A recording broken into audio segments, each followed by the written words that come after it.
Buenas noches, buenos días, buenas tardes, donde te encuentres. Gracias por darle clic a este video y espero que puedas disfrutarlo. Espero que también Dios te esté bendiciendo y que todo vaya bien. Esta vez vengo con un video aprovechando estos días que estamos celebrando la muerte y resurrección de nuestro Señor Jesucristo. Quiero traerle este tema que es el juicio que se le hizo a Jesús al momento de ser llevado a la cruz. Queremos llevarlo a ustedes, a uno de los momentos más impactantes, más dolorosos, más reveladores de toda la historia. También una de las cosas más injustas, la cosa más injusta que se ha dado en la historia, que fue el juicio a Jesús antes de ser llevado a la cruz. Pero, como dije, no lo queremos ver desde un tema espiritual, sino desde un tema histórico y también desde lo legal. Y aprovecharé para también darte un mensaje de que todas estas cosas que pasó el Señor eran necesarias para la salvación de muchos.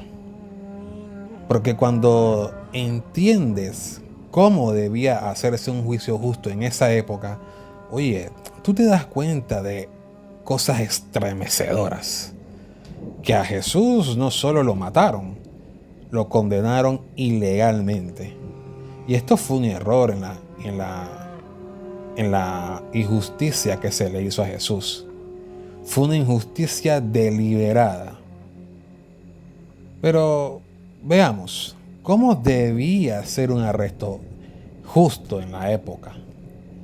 En el contexto judío, en el siglo I, el sistema legal tenía reglas muy claras para proteger la justicia. Primero un arresto debería hacerse durante el día, no en la oscuridad.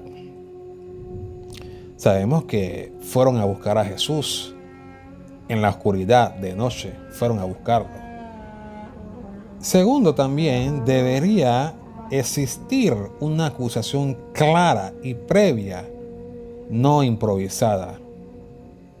Tercero, se requerían testigos que fueran confiables y sus testimonios deberían de coincidir.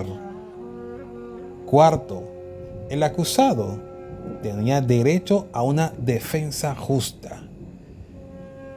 Número 5.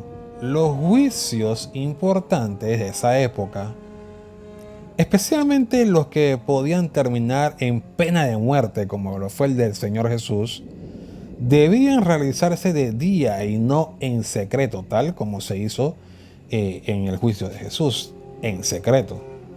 Y por último, una sentencia de muerte no podía ejecutarse el mismo día.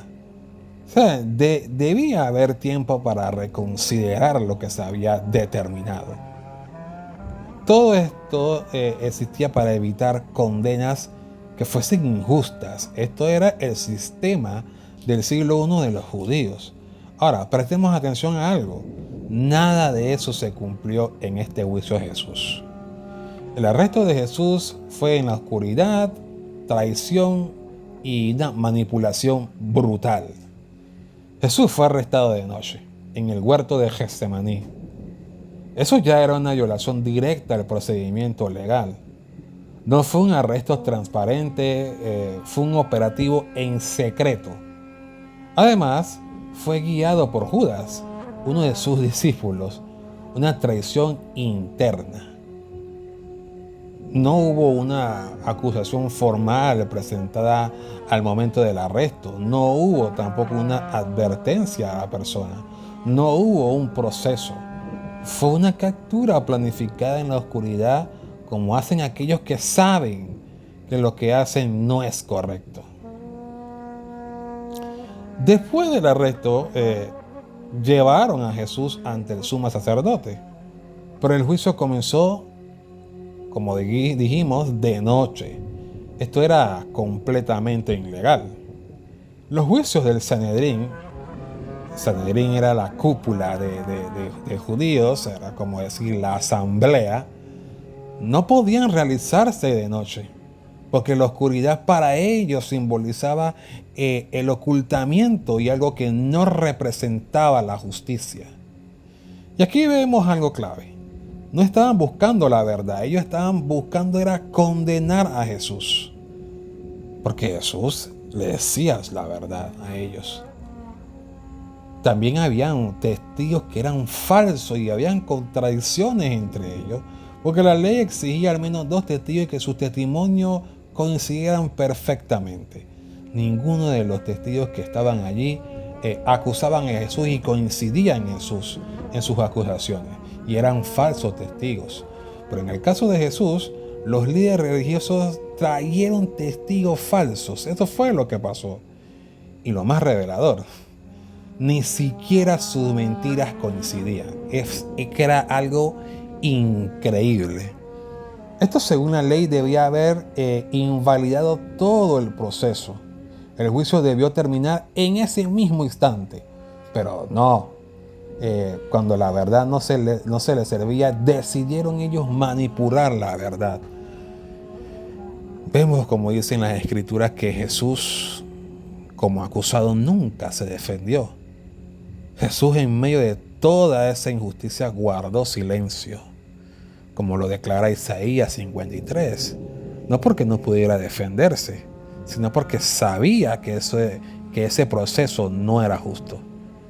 Era un juicio decidido de antemano, y cuando Jesús dijo que Él era el Hijo de Dios, declarándole a ellos que Él era el Hijo de Dios, lo hizo para afirmar quién era Él.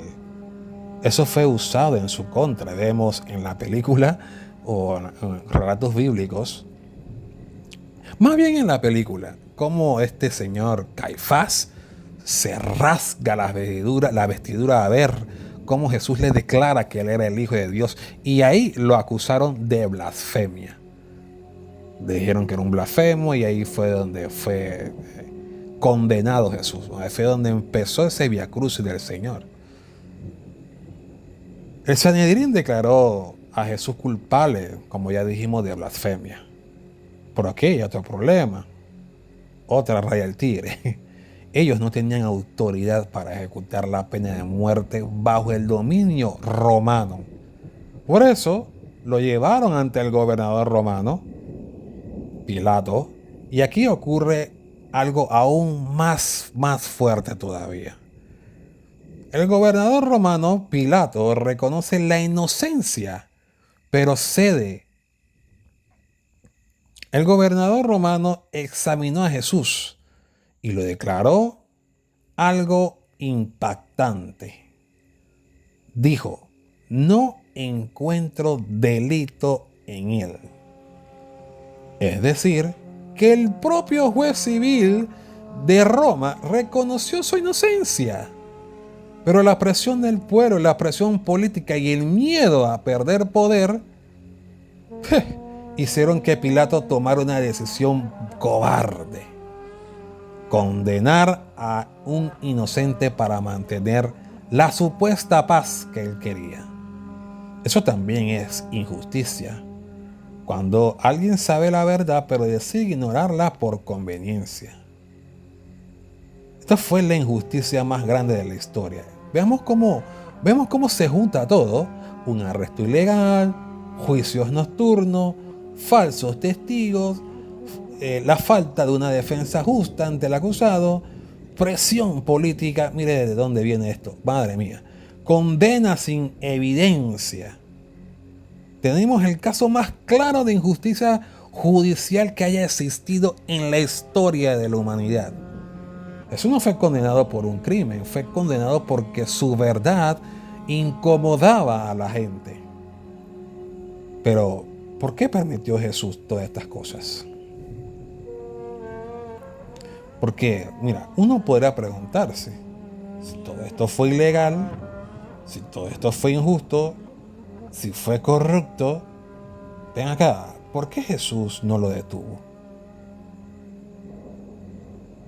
La respuesta que te tengo es poderosa. Y lo que te puedo decir es que no lo detuvo porque todo esto era necesario. No necesario desde la maldad humana, sino desde el propósito divino de Dios.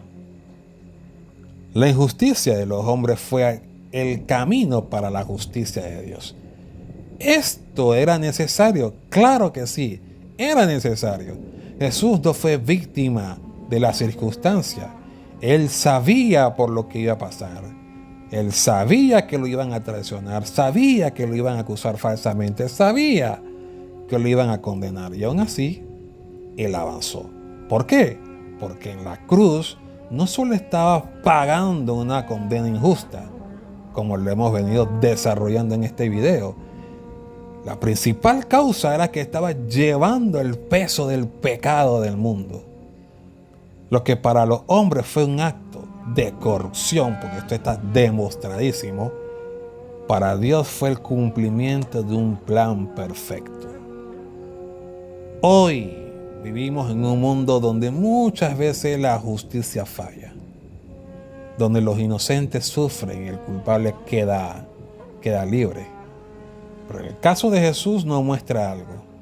Dios puede usar incluso la injusticia más grande de la historia para traer salvación, la salvación más grande que hay. Jesús fue arrestado injustamente, juzgado ilegalmente, condenado injustamente, pero su muerte no fue el final, fue el comienzo de una redención. Termino con esto. Aprovechando estos días que celebramos la resurrección, muerte y resurrección del Señor, quiero decirte que no rechaces ese sacrificio. No lo veas como una historia o un descanso para tus días libres y celebrar tus fiestecitas. No lo veas así. Míralo como es. Un acto intencional, una entrega voluntaria, un amor que decidió pasar por la injusticia para darte vida. Sí, te preguntarás, ¿darme vida de qué? Porque estás muerto en delitos y en pecado y eres culpable delante de Dios. Pero Jesús fue a la cruz para darte vida y que ahora el Padre, Dios, te vea a través de Él. El juicio fue ilegal, la condena fue injusta, pero la cruz del Señor es necesaria. Que en estos días hagas una reflexión real. Que en estos días sepas tú que no solamente celebramos que Jesús murió, sino que tú veas las consecuencias de ese acto maravilloso de puro amor. Y que te centres más en entender el por qué Jesús fue a la cruz. No para que tengas días libres, no para celebrar fiestecitas, no para que lleves una vida totalmente alejado de ese sacrificio. Él murió para darte vida. Él murió para llevar tus pecados y que tú no sufras la ira y la justicia de Dios.